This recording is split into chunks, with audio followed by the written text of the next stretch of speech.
This episode is part of a special Women in Leadership podcast series. Really excited to be together today to talk about this really important topic. Done a couple of these sessions with SHSMD, really focusing on highlighting female leaders and really just telling their stories. So first of all, introductions. My name is Sarah Brownell. I lead strategic growth with HDR Architecture. We do architecture and consulting. Very happy with HDR. Love working for the organization. But I think one of the things I love the most about HDR is that I have had the tremendous opportunity to meet just really amazing female leaders through the course of my job. And that's kind of what brings us together today. One other thing that's very important is I'm a mom of 3 daughters, so ages 17, 15, and 3. And this series really stemmed from me seeing my daughters as they grow, with my oldest one now about to venture out into the world, embarking on her own professional journey. So thinking about them at this stage and really just trying to identify, what do I want them to really know as they embark on this journey? What do I wish I knew when I was just starting out? And so really wanting to put a series together that can share insights from amazing leaders that I've had the true pleasure of meeting and deliver it in a way that can be, inspiring and can help empower women really across their professional journey. So that's a little bit of background on the series. And I'm really, really excited to talk today with a true professional, really an inspiring colleague, Morgan Jones, Vice President of Strategic Planning for Duke. So can you please just start us off and just share a little bit about your background and your career trajectory to this point? Yeah, happy to. And again, really appreciate the opportunity to be here with you today. So grew up in Eastern North Carolina. I actually grew up from pretty poverty-stricken family. And that ultimately is what started my career in healthcare. So my parents' family actually grew up where they didn't even have a true home, didn't have running water. And from that, didn't have access to high quality healthcare. It showed up in so many different parts of their lives and ultimately in my life as well as I was younger. Very quickly, I saw kind of have and have nots. And I think healthcare is such an important part of that sometimes people just take for granted. So some of the things that were really important to me were increasing access to high quality healthcare. Both my grandfathers passed away of Alzheimer's.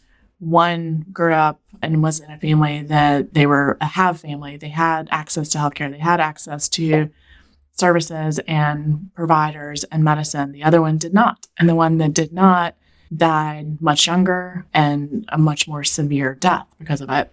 And so I really wanted to come in and see what I could do and see how I could help. And, I thought I could rule the world and fix it all.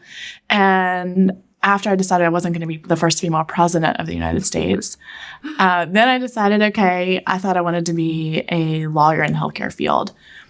Very quickly realized books and writing and words and where the comma was placed was not for me. No offense to all the attorneys out there. I love working with you and I'm so grateful for the work that you do. However, it was not my personal passion. Instead, what was my passion was really focusing on challenges in healthcare and how I could facilitate bringing some of the best and brightest people together to solve those challenges or at least identify new opportunities.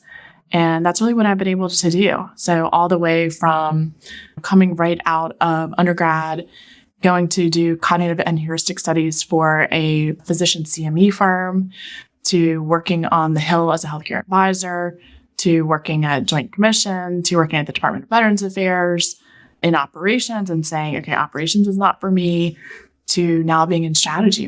Those are all milestones along my healthcare journey, and I've loved every single chapter. Through your career to this point, obviously, you've accomplished some pretty significant things and had the opportunity to work on some pretty big initiatives. So as you reflect on your path to this point, what are some of the standout moments for you? So what are the things that kind of stick out as things that you're the most proud of? Yeah, so a few, I would say. Number one is I helped craft the high-risk pool legislation for North Carolina. And so, again, that was writing legislation that uninsured or underinsured were able to have access to insurance where previously they didn't.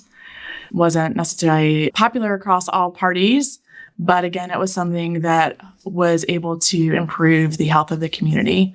And I received the North Carolina Impact Award actually for it. So I was really excited for that. Another thing that I did is working with the Department of Veterans Affairs. I actually did a rotation with the Joint Commission and created standards around cultural competency around diversity. And those were things that really hadn't been done for the Joint Commission previously. And so how to ensure that you have appropriate translators, how to ensure that the policies and regulations that you have aren't contradictory across different populations, or that you're not having unbiased policies, but you are implementing them in biased ways. And how do you assess for that? So that was really exciting work as well. So again, these kind of challenges that like people hadn't yet figured out, that I was able to either facilitate a group of people or help negotiate through political turmoil. And those are all really exciting. At Duke, one of the things that I'm proudest of is being able to stand up over 20 ambulatory sites. And we've been able to grow the number of patients that we care for nearly double by adding these ambulatory sites really since 2017. And these are sites that include primary care, urgent care, women's services, children's services. We've been able to open ambulatory surgery centers that previously we didn't have, as well as a lot of imaging. So if a woman needs to go get a mammogram, you don't always want to have to be referred from your OBGYN or from your primary care, but you just want to be able to go and get it yourself, and you want to be able to do it where it's easy and convenient for you. And so those are some of the things that I'm really most proud of across parts of my journey in the industry to date. That's amazing. Yeah, I mean, I think that's just so inspiring. And I learned so much about you that I didn't even know. So I think that that's just really great. So the focus of this session is really centered around resiliency and what that means, and really talking about how we can shift our mindset away from avoiding difficult things. Because I think when things are hard and challenging, and nobody likes it, right? We want to be comfortable. We want the road to be smooth. We want to hit any bumps. And when we do hit bumps or find challenges, our goal is to eradicate it or find a process or improvement strategy so that we don't ever have to face those things again. I know I do it in my own life. I look at my parenting side with my daughters, and I want things to be as easy for them as possible. But when I reflect on my own life and my career path, when things have been challenging, that's when I've learned the most about myself as a leader, professionally and personally. And so I think that one of the things I'd like to talk to you about, because you are one of the most resilient leaders I've had the fortune to meet, is to just talk a little bit about, by really focusing on resiliency and embracing challenges, or at least having the mindset of where there's growth to be found there. I think it better enables us when life does throw us curveballs to respond in a healthier way that helps us grow. So that helps us more long term. So my next question for you is thinking about your career path. Obviously, to be able to accomplish as much as you have, you're bound to find struggles and challenges, right? So what can you share from your own experiences that stand out to you around how you've been able to navigate that, how you've drawn on that resiliency? I'd just love to hear insights that you have on the importance of that for yourself. Yeah, great question. And thank you. I really appreciate some of your kind remarks as well. So number one, I think as we are going through change or difficult challenges, I don't know that any of us think about resiliency. I think resiliency is a byproduct or is something that's created and happens. I think there are days that personally, professionally, like we don't know what to do. We don't know what the next turn is going to be. We don't know either the change is happening to us, or we know that the change needs to occur, but we don't know when to get started or how it's going to end. Mm-hmm. We don't know what the end result's going to be. And so for me, this has shown up in so many parts of my life, personally and professionally. But I think number one, you just do the best that you can every single day. And sometimes doing the best that you can means give yourself grace. And you say, today I'm going to lay in bed and watch Netflix. Today, I'm going to go to the beach because I need to walk by the water. Today, I'm going to crank it out at work because I just want to cross things off my to-do list. And so I think being able to provide grace for yourself, that you're not going to get everything done off your checklist that you want. You're going to make mistakes. And some days are going to be really, really hard. When you have those really, really hard days, what's the community or the network that you've built that you can lean on? I think that's really important as well. I think sometimes, in particular, as females, we try to think we can do it all or we should do it all. We're the CEO, we're the personal shopper, we're the cleaner, we're the hemstress, we are the nurse. Like we literally try to do it all. And delegation was really hard for me to learn. And sometimes delegation happened by a friend coming beside me and saying, I got this. I gotcha. I'll help. Let me take your kids tonight. Let me bring you dinner tonight. Or a colleague saying, hey, so you're really struggling with this deliverable. Like, you want to talk through it? Like, you just want to talk out loud? And so being open to, again, giving yourself grace, but also being able to lean on others at times, I think is probably the most important thing I've learned. I think that's a really great point because I think you're right. I think I don't know where this pressure comes from, but as females, I mean, I definitely feel it too. Like, I feel like there really is no saying no. I mean, it's just an expectation that things just have to get done, right? Right. So feeling comfortable, and a lot of times the community, the network is there, but it's really just finding the strength, I guess, to accept help when it is offered. I think that that's something that a lot of people struggle with. So I think it's really good insights. We're all told everybody's struggling with their personal challenge, right? Like nobody really shares it or wears it on their sleeve or tells everybody what's going on, but we all have our challenges. Yeah. And I think if we were each a little bit more vulnerable or each a little bit more honest, we would be able to learn from each other more. We'd be able to support each other more. And overall, we'd be happier people and probably a stronger community. Yeah. I believe strongly in community. Yeah, that's great. So as a female leader, I'm curious if you could share how you've been able to navigate those challenges that you face in your career growth, anywhere from like advocating for yourself and your team, and how looking at those specific areas that you need to navigate through. Can you share more about how you've been able to do that? Yeah, I would say I'm still navigating, right? It's something I am still working on, still doing. I think a few different ways. And some of it are things I look back and I cringe. Some of it are things I look back and I'm like, man, I could have done that differently, or I could have done that better. So mentioned that I was planning to go to get my law degree and do health law. I was actually an LSAT teacher. And typically I would come in and I would sit in just a normal seat. And people would come in and they would look around and they would have no clue I was the teacher. Oftentimes I was younger than the people coming in to take class. I can cringe at some of what I was told or some of the comments made to me about being young or being a female. Or I remember being in a professional meeting where water spilled on the floor and I immediately jumped up to clean the water up or clean the drink up. And not that I shouldn't have helped out a colleague, but why was I, as the youngest female in the room, the only one getting up to clean? Why was everybody else looking at me? And actually had one of my colleagues come up to me later and say, don't ever do that again.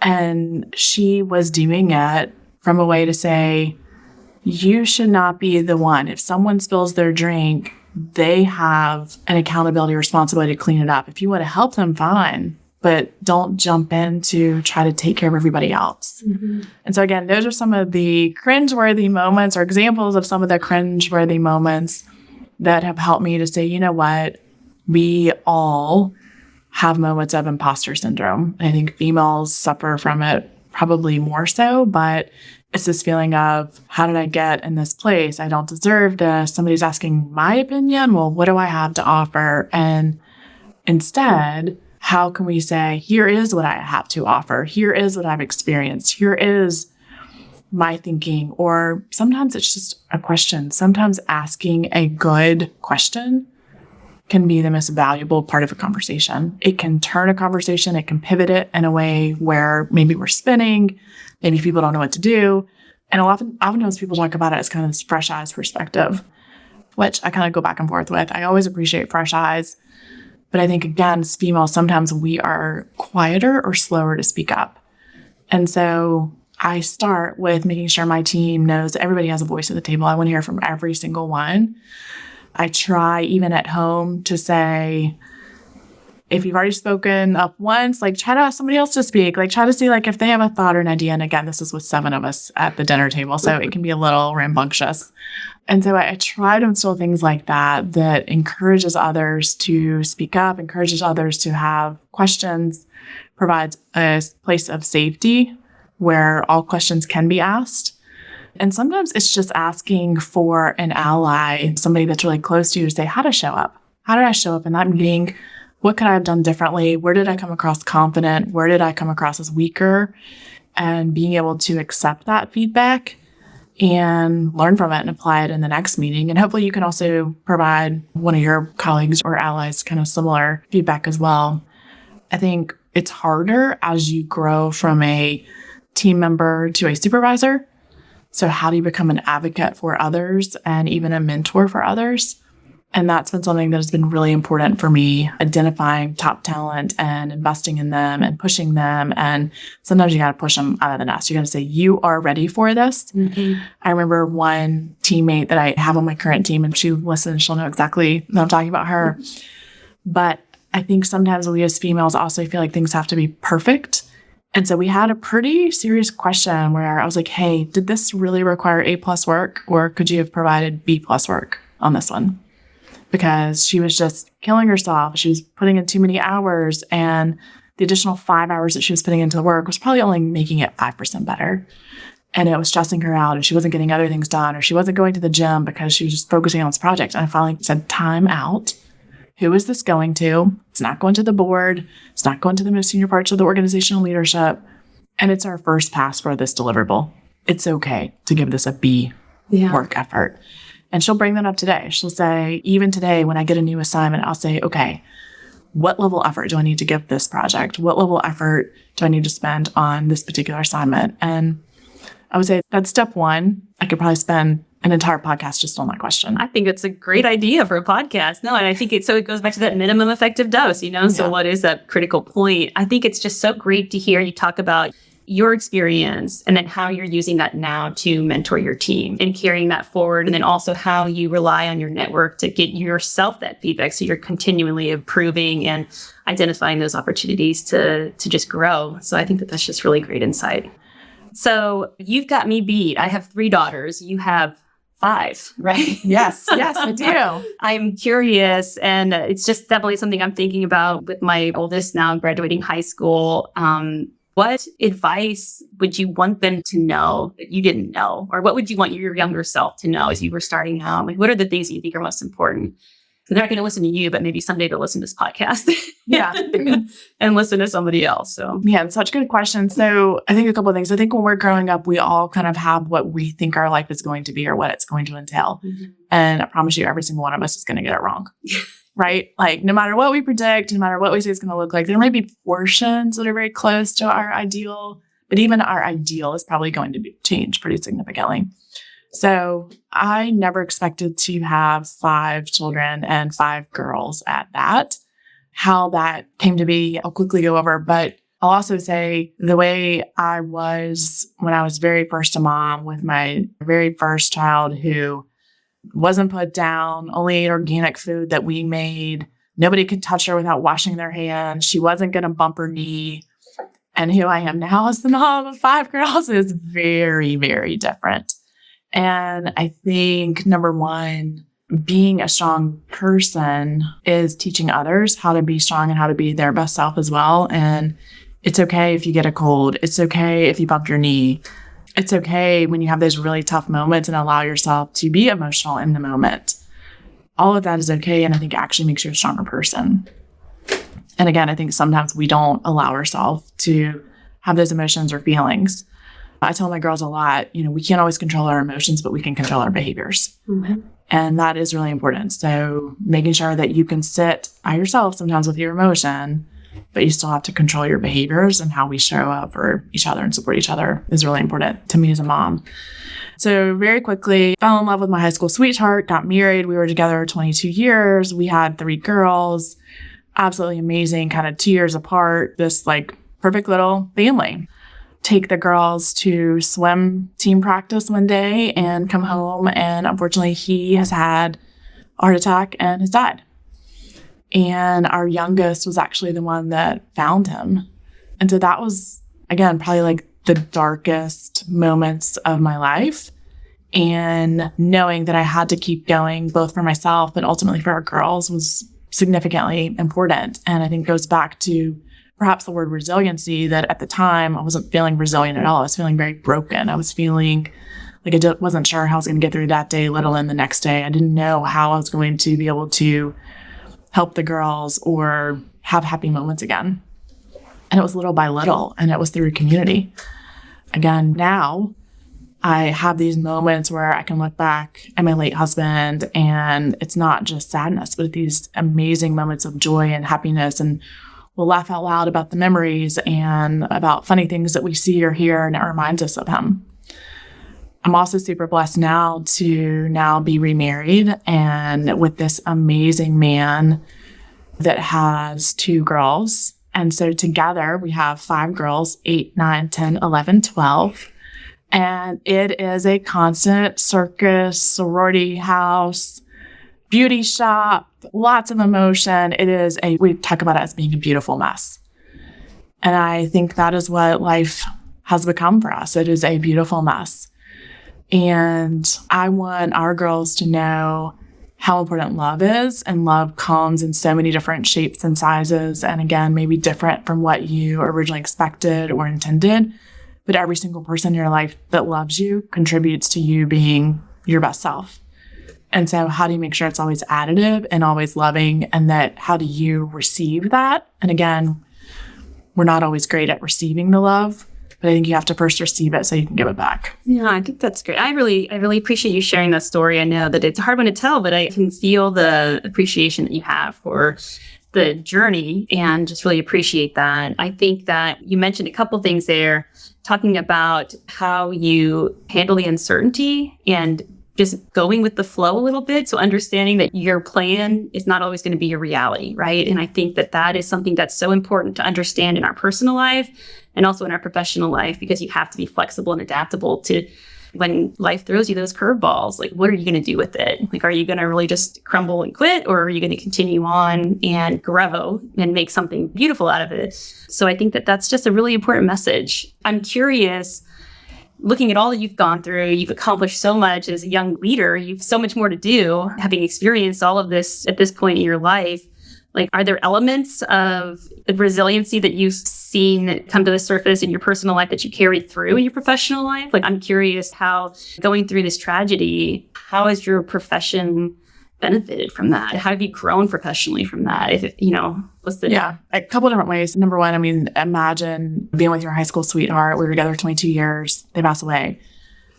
We were together for more of our life than we were not together. And so growing up with somebody that close, he was part of me. Mm-hmm. And then you kind of lose that. And so I had to go back to, who am I? Who am I as a person? What matters to me? Who am I as a mom? Who am I as a friend? Who am I as a colleague, et cetera? And so I'm still working through a lot of those areas, but I think it actually helped me realize what's core to me. Mm-hmm. And so as the change occurs or as twists and turns happen, what are the things that are really important to me? Some people talk about it as your personal brand or whatever. To me, it's much deeper than that. It's, who am I as a person? What is most meaningful to me? And how do I always stay true to those things? So I think that has been something that has really been a pillar of stability and foundation for me, that I was able to identify that I don't know I would have discovered without such significant loss and change.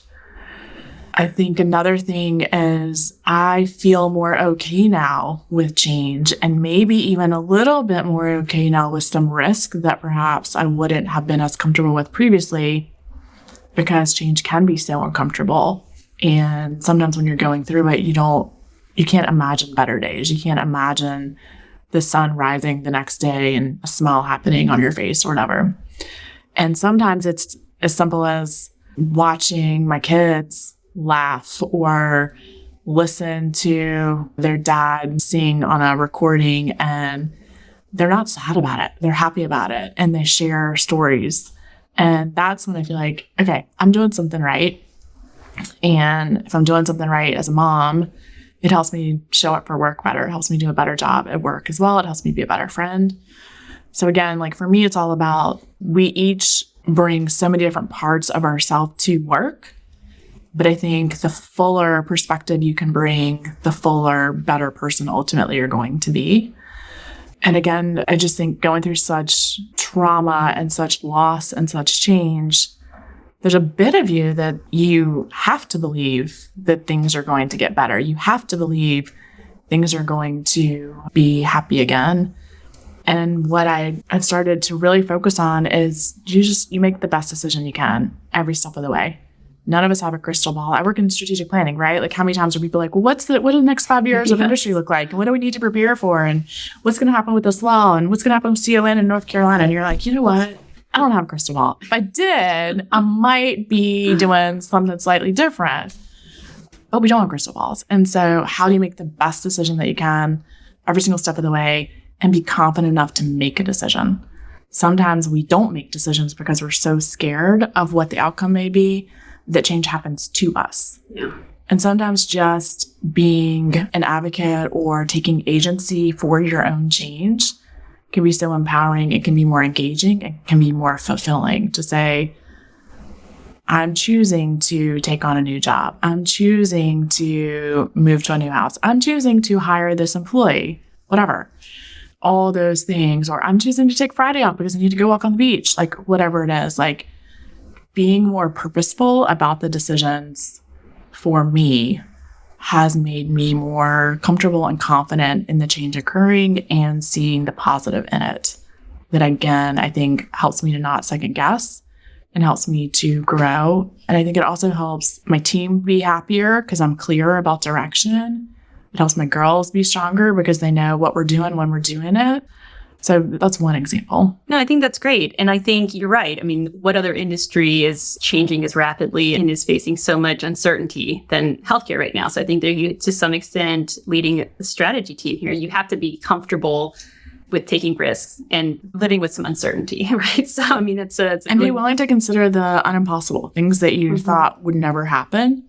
So I remember watching the Jetsons and being like, well, these things are silly. Like, how in the world is that ever going to happen? And now, like, where we are in healthcare, you're like telehealth or doc in the box services, or what are the things that we can be doing to improve the industry that we haven't thought of or we have previously thought are so ridiculous, but now we have to be willing to do because the industry or consumers are demanding it. Yeah.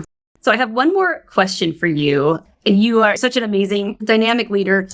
I'm just really curious, what is next? You've already done so much. So like, what's up next for you? What are you focusing on? Yeah, I don't know. I think number one right now, I am trying to focus really on just a little bit more stability. And again, it's just a lot of personal change, a lot of change in the industry. And so where can I continue to feel more grounded? So whether that be exercise and physical, whether that be joining a tennis league again, I played tennis in college and just haven't had a lot of time recently. So is there something that I can focus on that just creates a little bit more stability for me? That's really important. There are so many unique professional opportunities right now. I think that's the most intriguing and difficult thing. So I'm trying to dabble in new ways of thinking and bringing them back to the organization, and how can Duke think about implementing them, because Duke is such a big organization that even if it's not something that can happen across the entire enterprise, there's probably some pocket of Duke that's willing to invest in it or consider it or think about it. And so I'm trying to think about how to plant those seeds across the organization and figure out what grows. But I think it all goes back to me for embracing the change, seeing change as what's next on the horizon that's possible, that makes you a fuller person, that helps you even understand yourself better while always staying true to your core. Yeah, absolutely. I mean, those are inspiring words. I mean, I think it's a great message. I think it's something that I certainly appreciate hearing, and I really appreciate you sharing. So really appreciate the time, Morgan. Thank you. Well, thank you. Really appreciate it. It was fun and some really thought-provoking questions. So I really appreciate it. Awesome. Thanks. Looking to spark your own career advancement? Expand your knowledge and network at shishmed.org. That's shsmd.org, where you can engage with ShishMed's tools, resources, and member community.